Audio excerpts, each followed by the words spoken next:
Hey guys, what is up? Niad here with Film Comics Explained, and we are back with another explanation. I love Guillermo del Toro. He has a deep fascination with monsters and creatures, which has inspired his movie projects. A writer-director who understands the visual medium of film, having helmed incredible movies like the beautifully unsettling Pan's Labyrinth, his early work on Mimic, Blade 2, and the Hellboy series, just to name a few, are some of my favorite monster creature films. So when I heard about the premise for Pacific Rim, and heard that Idris Elba was going to be starring in it, I was pumped. It wasn't a psychological exploration of the human condition that tackled existentialism or any really complex themes. There's some shitty, enormous monsters that want our planet, and we are not going down without a fight. What more could you want from a film? Seriously! After recently watching the Blu-ray, I thought it would be cool to do a video on the kaiju and humankind's experiences with it, as depicted in the movie. The kaiju are a race of amphibious creatures genetically engineered by the Precursors, a sentient race from the Antiverse. In 2013, the Precursors opened a portal between the dimensions at the bottom of the Pacific Ocean, allowing the kaiju to enter Earth's dimension. As biological weapons of warfare, kaiju are extremely hostile and toxic creatures designed with the intention to wipe out all of humanity. During the Triassic period, the Precursors attempted to colonize the Earth, but the environment proved to be uninhabitable for them and prevented them from remaining on the planet. They bided their time until Earth's environment was ready for the Precursors' colonization. The progressive pollution of Earth's environment by mankind made it possible for the Precursors to survive on the planet and colonize it. In response, they created a race of amphibious creatures to be used as biological weapons, later known as the kaiju by the humans. Shortly thereafter, the Precursors create a portal that bridges their universe to Earth on the floor of the Murania Trench. The kaiju first appeared on August 10, 2013 in San Francisco. The beginning of the incident was believed to be a 7.1 earthquake. However, a massive 300-foot creature, later known as the Trespasser, eventually emerged from the San Francisco Bay and attacked the Golden Gate Bridge. After destroying the bridge, the creature proceeded towards San Francisco and caused significant devastation. It cut a 3-mile wide path of destruction throughout the city. The massive creature then went on a 35-mile assault across the west coast that lasted for 6 days. It continued on to Sacramento and Oakland, causing massive destruction in its attacks. The United States and British militaries responded to the attack and battled the creature for 6 long days. Despite the use of troops, tanks, artillery and jets, the combined forces of the Americans and the British failed to kill the massive beast. On August 15th, the military decided on using tactical nuclear missiles in the hopes of bringing down the creature. The military succeeded with 3 tactical nuclear missiles. With the end of the destruction, 3 cities were left devastated and tens of thousands of people had died. The dead were mourned and the event was memorialized and humanity moved on. The incident in San Francisco was later known as K-Day. Trespassers' attacks on the 3 Californian cities was believed to be an isolated event. But then, 6 months later, Hundun appeared and assaulted the Filipino capital of Manila. 4 months after that, Kai-Chep made landfall at Cabo San Lucas and caused substantial destruction. As kaiju began to appear in increasing frequency, nothing short of nuclear options proved capable of stopping them. Sisua then attacked Sydney on September 2, 2014.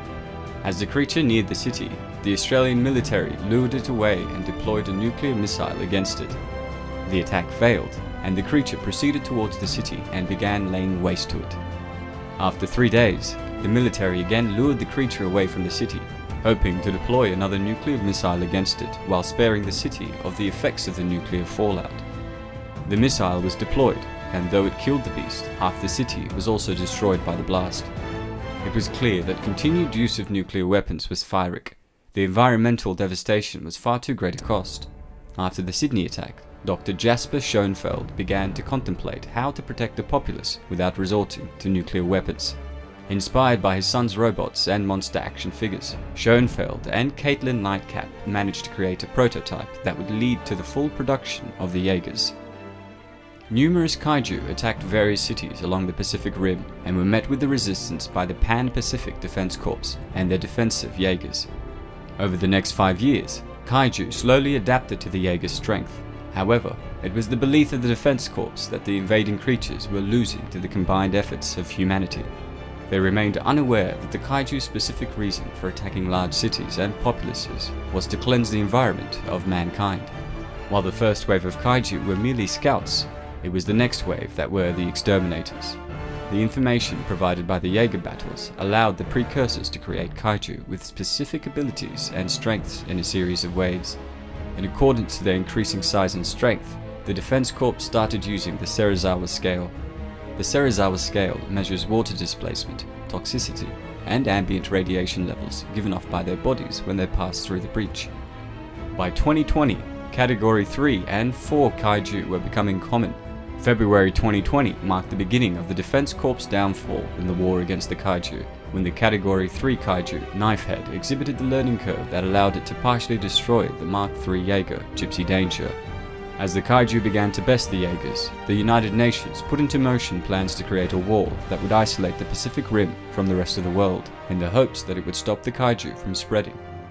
By the end of 2024, there were 46 confirmed Kaiju attacks. 14 were in 2024 alone, resulting in staggering Jaeger losses. Herman speculated in the aftermath of the assault on Sydney that the increasing appearance of the Kaiju and their attacks suggested that the emergence of the Kaiju from the portal would increase until there were mere days or hours in between their attacks, leading to the double and triple event. Gottlieb's fears were later confirmed when his colleague Newton drifted with a Kaiju's brain in order to gain information from the secondary brain in the K Science Lab. Newton learned the first wave of Kaiju sent through the portal were meant to both test and weaken the boundaries of inhabitants' defenses. The second wave of Kaiju would have adapted to the battle strategies of humankind and proceed to wipe them out in a mass extinction event. Leatherback and Otashi simultaneously attacked Hong Kong in search for Newton, and during the process destroyed 2 of the 4 remaining Jaegers, Cherno Alpha and Crimson Typhoon. The triple event later occurred during the mission to bomb the portal. Scunner, Raiju, and Slattern all emerged from the portal to defend their masters from certain destruction at the hands of Striker Eureka and Gypsy Danger. The Kaiju and their masters within the boundaries of the portal were destroyed when Gypsy Danger's nuclear reactor was set to self-destruct. The destruction of the breach ended the Kaiju war and destroyed the facility of Kaiju clones. The Kaiju are creatures of highly toxic nature and have been categorized on the Serizawa scale. Each Kaiju is classified under 5 different categories. Categories 1 and 2 represent the weakest of the Kaiju, while categories 3 to 5 are the strongest. The fluid of a Kaiju is ammonia-based. Should they be killed in battle, their bodies are triggered to self-destruct immediately. Upon decomposing, their bodies release a noxious agent in the air known as Kaiju Blue. Kaiju Blue has the ability to contaminate the air and its immediate environment, making it uninhabitable. The blood of a Kaiju is highly acidic, corroding anything in its path. This makes it especially hard to gather samples safely for examination and experimentation. As a result, Jaegers have been equipped with weapons that cauterize wounds they inflict on Kaiju to prevent the spread of their highly acidic internal fluids. As silicon-based organisms, the design of their bodies makes it difficult to determine and study particular parts of their internal systems. Kaijus are colossal in size, averaging hundreds of feet in height and thousands of tons in weight. 2 brains control the Kaiju's motor and cognitive functions. Their bodies allow them to adapt and dominate on land and water once they enter Earth through the breach. Kaiju are able to breathe and survive in multiple types of environments, which include land, underground in extreme heat and high pressure, underwater, and environments with no air, such as space. Kaiju are also symbiotic, as they possess large parasitic organisms that are attached to their bodies. Kaiju tissue is cloned from a single strand of DNA by the precursors, who build Kaiju by fusing the sinew of body parts from other Kaiju creations. All Kaiju share the same genotype, but have widely varying phenotypes. This results in anatomical similarities with another type of Kaiju as a result of cloning. Once created, Kaiju are pitted against each other. This process initially singled out the most ruthless in the forms of melee combat to be chosen. The surviving creations are then used as biological weapons in order to rid the chosen planet of its life form so they can colonize it. Despite their nature as clones, each individual Kaiju is a unique specimen distinct from the rest of its brethren, resulting in highly varied forms and characteristics. Over the course of the war, the precursors improved the Kaiju, each becoming larger and more powerful than the previous.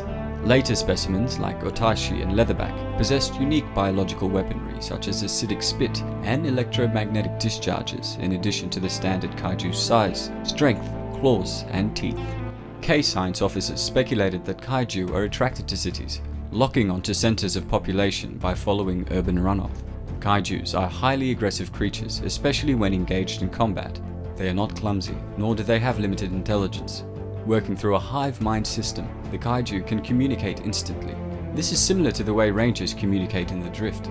Their ability to fight and attack in packs is demonstrated in their battle against the 4 remaining Jaegers: Gypsy Danger, Striker Eureka, Cherno Alpha, and Crimson Typhoon. Using their superior strength and intelligence, Leatherback and Otashi were able to coordinate attacks against the Jaegers. They both crush and tear Cherno Alpha apart, while Crimson Typhoon is taken out immediately by Otashi's tail when it destroys the conpad containing its pilots. Their biological weaponry is further exemplified when Leatherback uses its organic electromagnetic pulse to disable Striker Eureka. Near the breach, while Slattern faces off with Striker Eureka, Gypsy Danger is attacked unexpectedly by Scunner and Raiju, proving that kaiju are capable of planning and executing complex combat and ambush strategies. Although we were able to fend them off this time, who knows what they will throw at us next. Unfortunately, that's all that we have time for. I'm curious to hear your thoughts. Do you think we'd be able to fend the kaiju off, or would the world as we know it come to an end, paving the way for new masters? If you enjoyed the video, don't forget to hit like and to subscribe to stay up to date on all my content.